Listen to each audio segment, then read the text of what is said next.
From diamond-infused lotions to urine facials, the modern era offers an unbelievable array of skincare options, with everyone who is anyone trying to convince us that their 21-step routine is the one routine to rule them all. With so much conflicting info floating around, how do we tell what's harmful and what's helpful when it comes to taking care of our skin?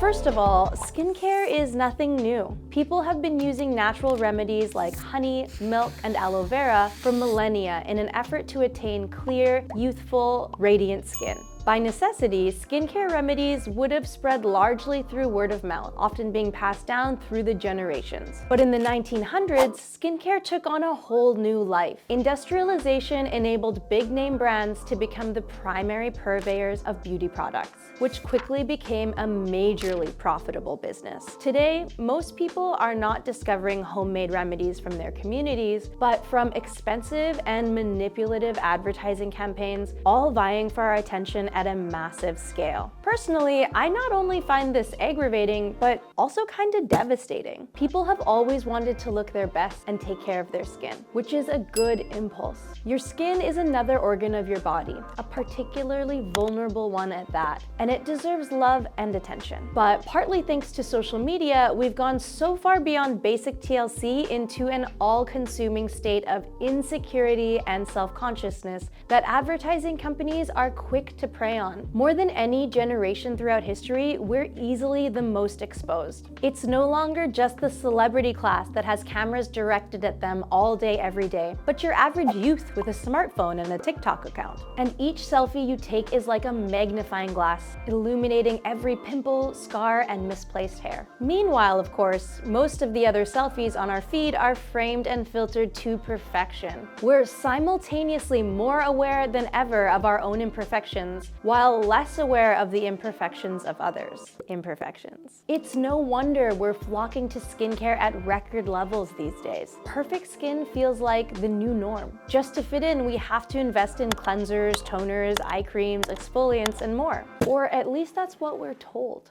Allow me to let you in on a little secret. You might not need all of that. In fact, it might do more harm than good. It turns out that our skin is actually designed to function without all the bells and whistles of modern technology. Crazy, right? All on its own, for the most part, your body knows how to hydrate, cleanse, exfoliate, and protect your skin. That's how we've survived for millions of years. I think all of us know this intuitively on some level. I mean, we've all been told a lot of sciencey factoids about skincare. Wash your face twice a day, exfoliate once a week, use different cream at night, and don't you dare use hand soap on your face. And yet, I'm pretty sure we all know that one person who does literally none of those things and has flawless skin. In fact, according to one survey, 33% of men don't wash their face daily, 63% don't use face wash, and 11% have never even tried face wash. There's something a little off when female-presenting individuals are told we have to have an entire shelf of products, while a huge swath of the population are just like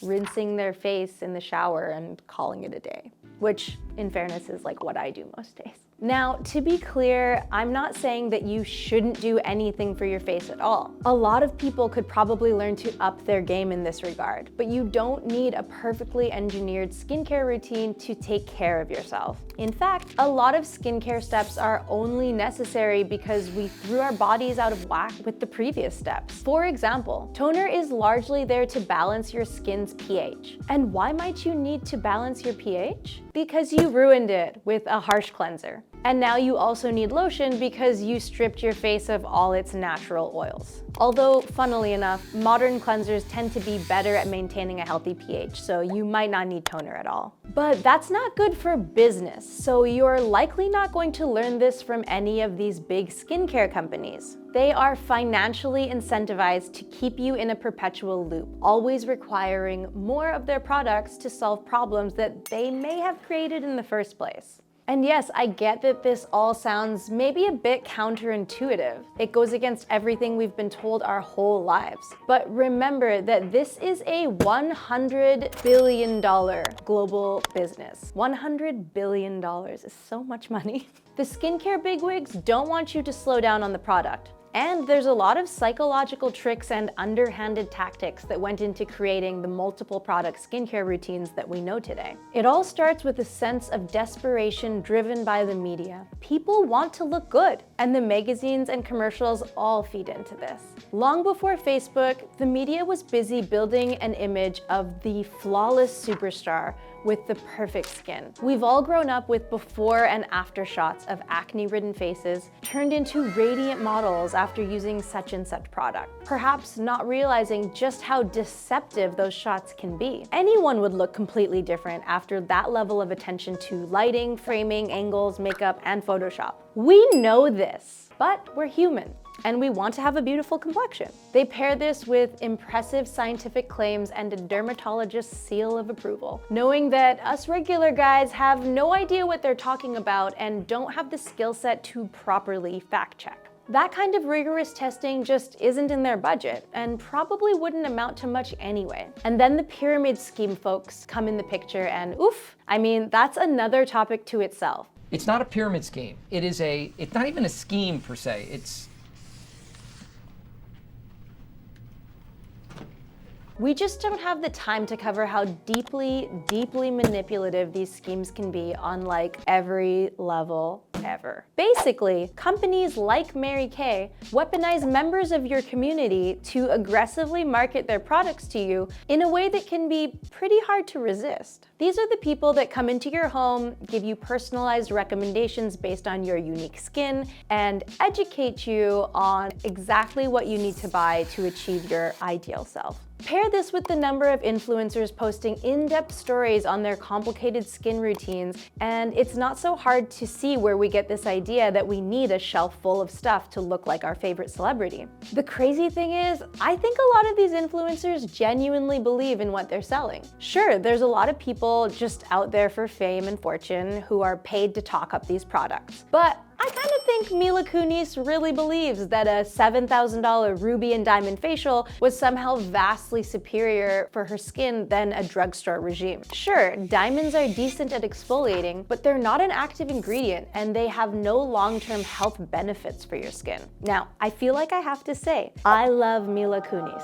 Hell, I love diamonds, but I don't know if we need to be exfoliating with them. Plus, there are a lot of other things that can exfoliate the skin. But now, diamonds are in all sorts of beauty products, which goes to show how easy it is to buy into the idea that a more expensive product is going to equate better results. These companies do all sorts of things to help you buy into this. Like, did you know that some lotions will contain shimmer, maybe even diamonds, to give that sense of instant change? Admittedly, I've totally lathered my body with shimmery lotion and enjoyed the view. You know, on a sunny day, it's nice, that's just the truth. But that shimmer isn't helping your skin at all. It's just cosmetic. From bogus ingredients to exotic names to physically weighing the container down with glass to make it feel more expensive, brands do all sorts of subtle things to convince you that the product is luxury and worth every penny.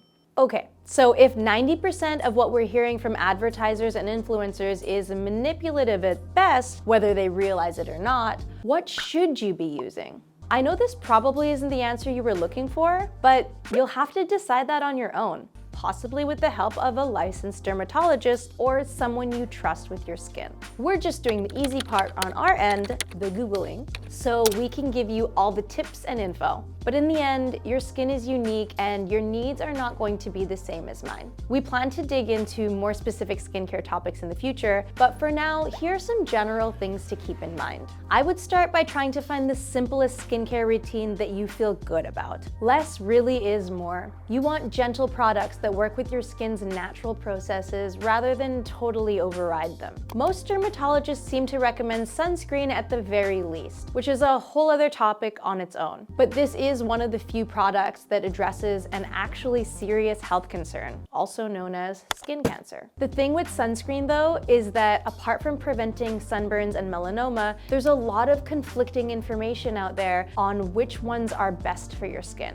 But the bottom line is you should really be washing it off off when you're done with it, which is where a gentle pH balancing cleanser comes in, followed by moisturizer. Those may be the only 3 steps you need, but if you have a special skin concern, more treatment steps could be included. Honestly, we've come across writers suggesting that you can get away with even less, as in maybe not doing anything at all for your skin. Plus, other dermatologists argue for wearing sunscreen even if you'll be indoors all day. Theoretically, it might work for you. A more common recommendation is to simply take a break from your skin routine here and there. Either a total break or cutting back to the bare minimum, to just allow your face to do what your face was designed to do. As with anything health related, this works better for some people than others, and if you have special skin concerns, you may want to be cautious about cutting back. The important thing is to find what works for you. There's no best product out there, and you might have to experiment with a few different brands to find one that you like. Just be careful about spending a lot of money on a cream unless it's prescribed by a doctor or a professional you trust. And make sure you give a new product enough time that you can see actual results, or lack thereof. The Independent recommends 3 months to gauge a new product's effectiveness. Normally, we like to recommend shopping locally, like shopping from your neighborhood soap maker. But in this case, you might want to be a little wary. The advantage companies like CeraVe and Aveeno have is that they uphold safety standards and are unlikely to contain weird allergens and the like. If they do, they'll be listed on the side of the container. A farmer's market vendor might have a great option, but you just don't know what kind of testing the products have gone through. So try at your own risk. And finally, remember that your skin is just another part of your body. Eating well, managing stress, and staying hydrated can all do wonders for your complexion, not just adding yet another serum to your morning routine. Thank you for spending a bit of your day with us. If you enjoyed this topic, we do have follow-up videos planned in the near future, so make sure to subscribe so that you don't miss out.